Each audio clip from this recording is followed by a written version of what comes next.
நான் உங்க ஆல்ஃபா தமிழன். பெண்கள் அவங்கள புரிஞ்சுக்கவே முடியாது. சில சமயம் சிரிப்பாங்க, சில சமயம் முறைப்பாங்க, சில சமயம் கொஞ்சுவாங்க. ஆனா அவங்கள புரிஞ்சுக்கிறது ரொம்ப கஷ்டம். அதுவே ஒரு பொண்ணுக்கு ஒரு பையனை பிடிச்சி போச்சுன்னா அந்த பொண்ணு அந்த பையன் கிட்ட விளையாடுற மைண்ட் கேம்ஸ் இருக்கே அதை கண்டுபிடிக்கிறதுக்குள்ளே அந்த பையன் குழம்பி மென்டல் ஆயிடும். என்னதான் சொல்ல வரா அந்த பொண்ணு, சில சமயம் சிரிக்கிறா, அப்புறம் கொஞ்சரா திட்டுறா, என்னதான் சொல்ல வரான்றது இந்த பையனால் புரிஞ்சுக்க முடியாது. ஸோ இன்னைக்கு நான் உங்களுக்கு சொல்ல போற இந்த 7 சயின்ஸ் மூலமா ஒரு பொண்ணுக்கு உங்களுக்கு பிடிச்சிருக்கா இல்லையன்றதை நீங்க ஈஸியா கண்டுபிடிச்சிடலாம். சைன் நம்பர் 1, அவங்க கூந்தலோட அதிகமா விளையாடுவாங்க நீங்க பக்கத்துல இருக்கும்போது. இந்த விஷயம் ஒரு குளோபல் ஸ்டாண்டர்ட்.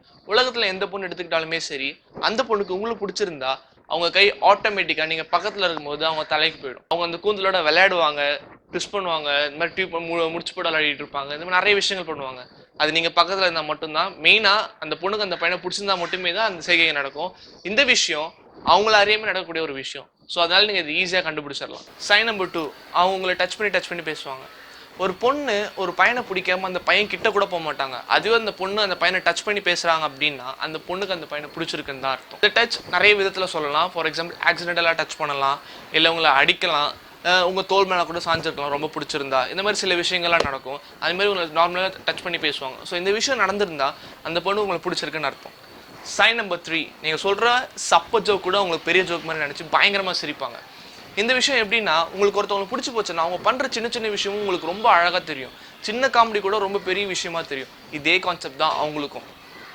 ஸோ உங்களுக்கு பிடிச்சிருக்கும். அதனால நீங்கள் சொல்கிற சின்ன விஷயம், நீங்கள் பண்ணுற சேட்டைகள், சில்மிஷங்கள் இதெல்லாமே அவங்களுக்கு ரொம்ப பிடிச்சி போய் அவங்க மனசில் நல்ல சந்தோஷத்தை ஏற்படுத்தி கொடுத்து நல்ல மனசார சிரிப்பாங்க. அதனால தான் நீங்கள் சொல்கிற சின்ன ஜோக் கூட அவங்களுக்கு பெருசாக தெரியும்.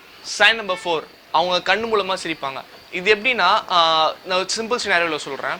ஃபார் எக்ஸாம்பிள், நீங்கள் உங்கள் ஃப்ரெண்டை ரொம்ப நாள் கழிச்சு பார்க்குறீங்க அப்படின்னா நார்மலாக எப்படி இருக்க அப்படின்னு கேட்பீங்களா? ஹே மச்சான் எப்படா இருக்கு, ரொம்ப நாள் ஆச்சு ஒன்று பார்த்து அப்படின்னு ஒரு சந்தோஷத்தோட கேட்பீங்கல்ல, அதே இதுதான். நார்மல் ஸ்மைல் உங்கள் சீக்ஸை யூஸ் பண்ணி மட்டும்தான் நீங்கள் சிரிப்பீங்க.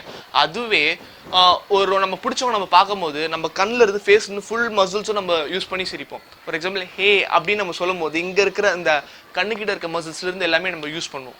ஸோ அவங்களுக்கு பார்த்து சிரிக்கும் போது இந்த விஷயம்லாம் கண்டிப்பாக நோட் பண்ணி பாருங்கள், உங்களுக்கு ரொம்ப யூஸ்ஃபுல்லாக இருக்கும். Sign number 5, compliments.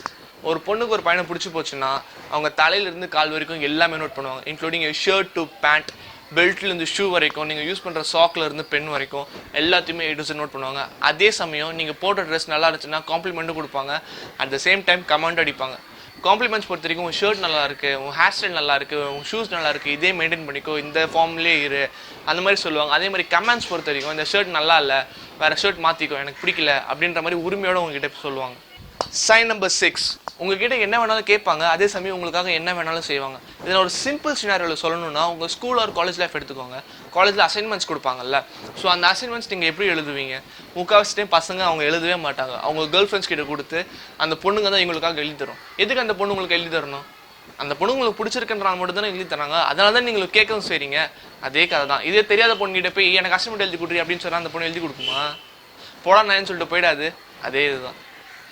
ஸோ அதே மாதிரி உங்ககிட்ட அவங்க நிறைய கேட்பாங்க, எனக்கு டைரி மில்க் வாங்கி கொடு, சாக்லேட் வாங்கி கொடு, எனக்கு வெளியே கூட்டிகிட்டு போ, எனக்கு ட்ரெஸ் வாங்கி கொடு, நிறைய விஷயங்கள் கேட்பாங்க. ஆனால் உங்ககிட்ட மட்டும்தான் கேட்பாங்க, வேறு யார்கிட்டையும் கேட்க மாட்டாங்க.